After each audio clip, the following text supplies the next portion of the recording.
Hi everyone, welcome to this new video.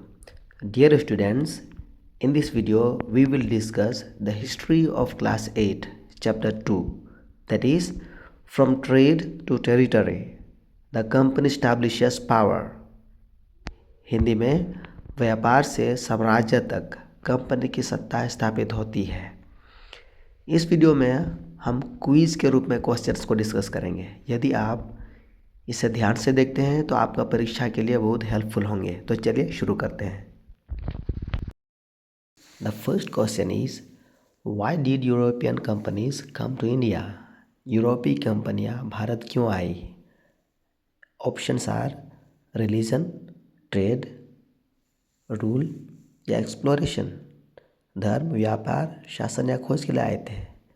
And your answer is option number B, that is they came for trade. वे व्यापार के लिए आए थे, लेकिन यहाँ का कमज़ोर शासन व्यवस्था को देखकर वे यहाँ का शासक बन बैठे। Next, in which year was the English East India Company established? East India Company की स्थापना किस वर्ष हुई? Options are given 1498, 1600, 1757 or 1764. And your answer will be option number B, that is 1600. Next, who were the first Europeans to come to India for trade? व्यापार के लिए भारत आने वाले पहले यूरोपीय कौन थे?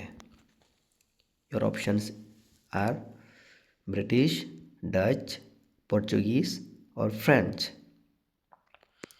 And your answer will be the Portuguese, that is in option C.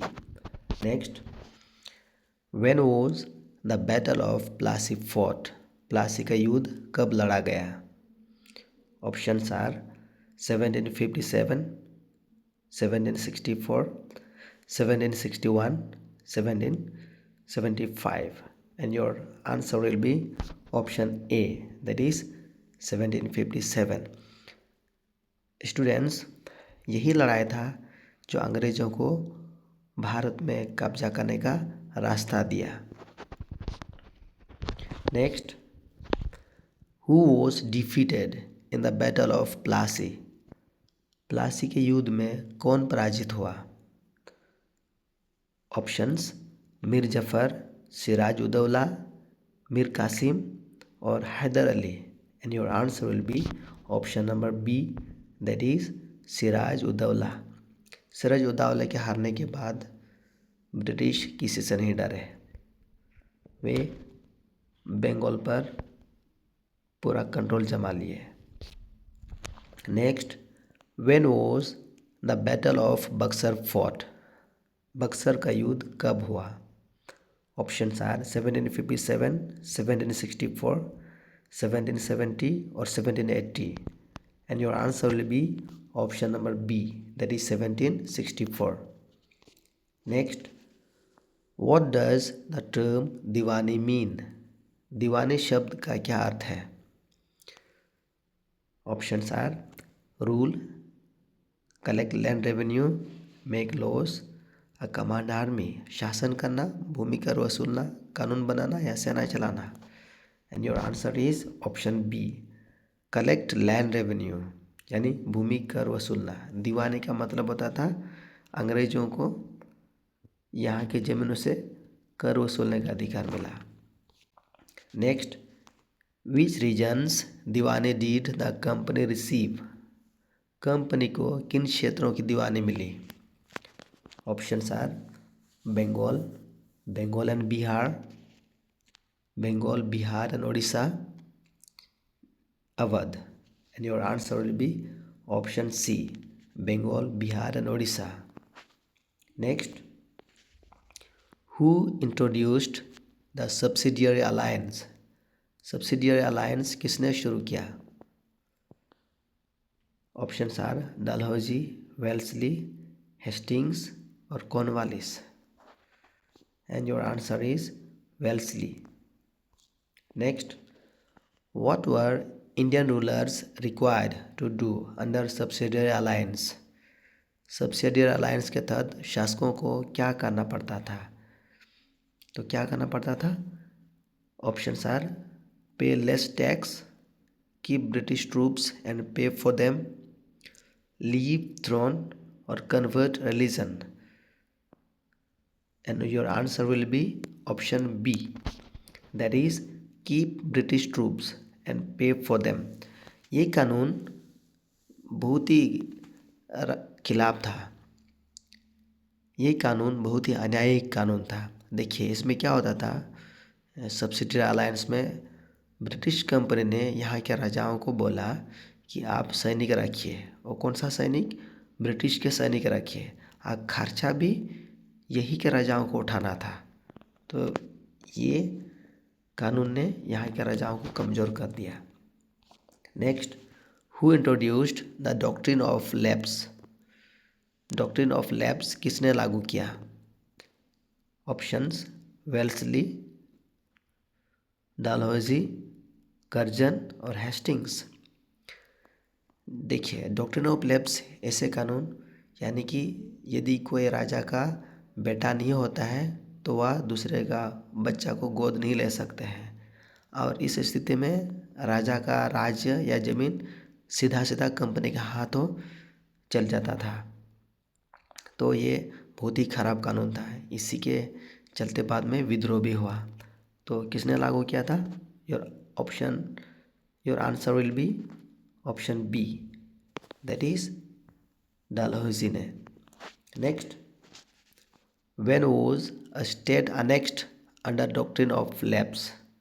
यानी डॉक्ट्रिन ऑफ लैप्स के तहत राज्य कब मिला लिया जाता था? हमने ऑलरेडी डिस्कस कर लिया है. Options are ruler was weak, no natural hair,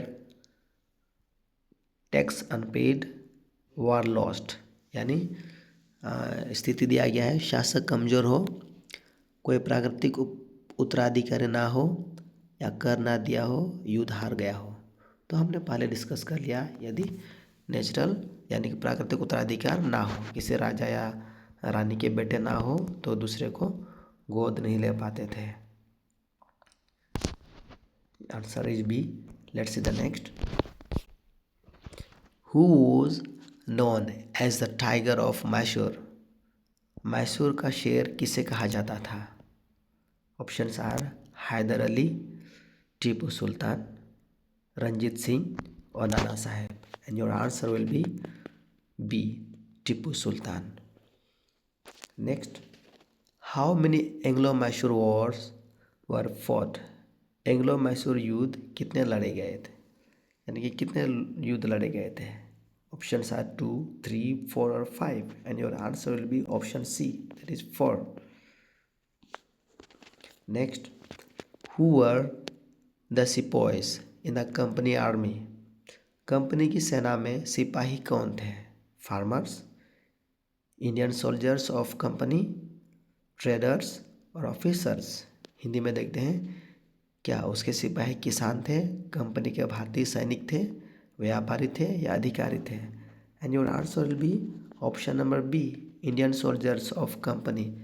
कितने दुख की बात है दोस्तों. देखिए यहाँ के लोगों के ऊपर लाठीचार्ज करने के लिए, अब ब्रिटिशों को सहायता करने के लिए यहीं के लोग सिपाही बने हुए थे, और अपने लोगों के खिलाफ ही शासन होता था. सो कंपनी के भारतीय सैनिक उनके साथ थे. Next, between whom were the Carnatic wars fought? यानी कर्नाटक युद्ध किन के बीच लड़े गए हैं? British and French, British and Marathas, British and Sikhs और British and Dutch. And your answer will be option A, that is British and French. इस युद्ध के तहत ही ब्रिटिश जीत गए और फ्रेंच को कमज़ोर कर दिए, यानी ख़त्म कर दिए यहाँ. Next, who ruled Punjab before the British annexation? अंग्रेजी अधिग्रहण से पहले पंजाब पर किसका शासन था? ऑप्शंस आर टीपू सुल्तान, रंजीत सिंह, हैदर अली या Mir Qasim. And your answer will be option B, Ranjit Singh. Next, why was Awadh annexed by the British? अंग्रेजों ने अवध को क्यों मिला लिया? सो लैप्स यानी कि डॉक्ट्रिन ऑफ लैप्स के तहत, मिस गवर्नमेंट कुशासन, या वॉर युद्ध के चलते, या ट्रेड लॉस। एंड आपको पता है क्यों। ऑप्शन बी मिस गवर्नमेंट यानी कि कुशासन के चलते। Next let's see who mainly made up the company's army? Company की सेना मुख्यतः किससे बनी थी? And options are British soldiers, Indian sipahis, French troops, Portuguese guards. And what will be the answer? I hope you have got it and it is option B Indian sipahis, भारतीय सिपाही। हमने already बात कर लिया था कि हमारे लोग ही उनके लिए काम करते थे। Next, where did the Maratha power mainly rise? Maratha शक्ति मुख्यतः कहाँ उभरी? नॉर्थ इंडिया में, in north India, west India, east India और south India. And your answer will be option B west India में, पश्चिम भारत में। Next, why did the company need large revenue? Company को अधिक राजस्व की आवश्यकता क्यों थी? Options build schools, maintain army, help farmers and build temples. तो इनमें तो सब दिखाई देते हैं, कौन वाला आंसर होगा? And it will be option B as you know maintain army. उसको स्कूल से, धर्मस्थल से क्या लेना देना था? Next, what was a farman? फरमान क्या था? सो फरमान एक टैक्स रिकॉर्ड था, रॉयल ऑर्डर, लैंड मैप या वार प्लान। यानी कि कर रजिस्टर था, शाही आदेश था, भूमि मानचित्र या युद्ध योजना था। क्या था ये?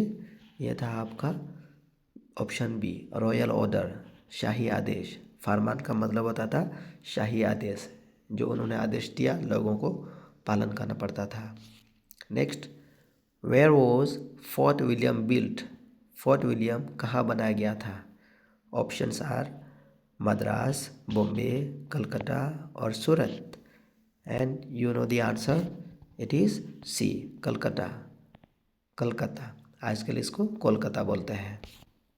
Next, where is Fort saint George located? Fort saint George कहाँ स्थित है? मद्रास, दिल्ली, पुणे या पटना में? And your answer is Madras. Next, through which wars did the British finally defeat the French in India? Bharat में अंग्रेजों ने फ्रांसीसियों को अंततः किन युद्धों के माध्यम से हराया? इसका आंसर मैंने पहले बताया है। Let's see the options, Mysore wars, Carnatic wars, Maratha wars और Sikh wars. And I hope you remember the answer and it is option B, that is Carnatic wars. Karnataka युद्ध में अंग्रेजों ने फ्रांसीसियों को हराया और पूरी तरह से अपनी कंट्रोल जमा लिए और भारत में बहुत दिनों तक राज किए। So dear children, it was the last question of this chapter. इस चैप्टर का अंतिम क्वेश्चन था। हमने 25 क्वेश्चन डिस्कस कर लिया। यदि आपने वीडियो को पसंद किया, अच्छा लगा, तो इसे लाइक करें, कमेंट करें, दोस्तों के साथ शेयर करें और चैनल को सब्सक्राइब करना ना भूलें ताकि आने वाला वीडियो आप तक जल्द से जल्द पहुँचे। डियर स्टूडेंट्स, मैं हर रोज़ वीडियो अपलोड करता हूँ। यदि आप परीक्षा के लिए तैयारी कर रहे हैं तो इसे ज़रूर सब्सक्राइब करें और चैनल फॉलो करें ताकि आप अधिक से अधिक सीख सकें। Thank you.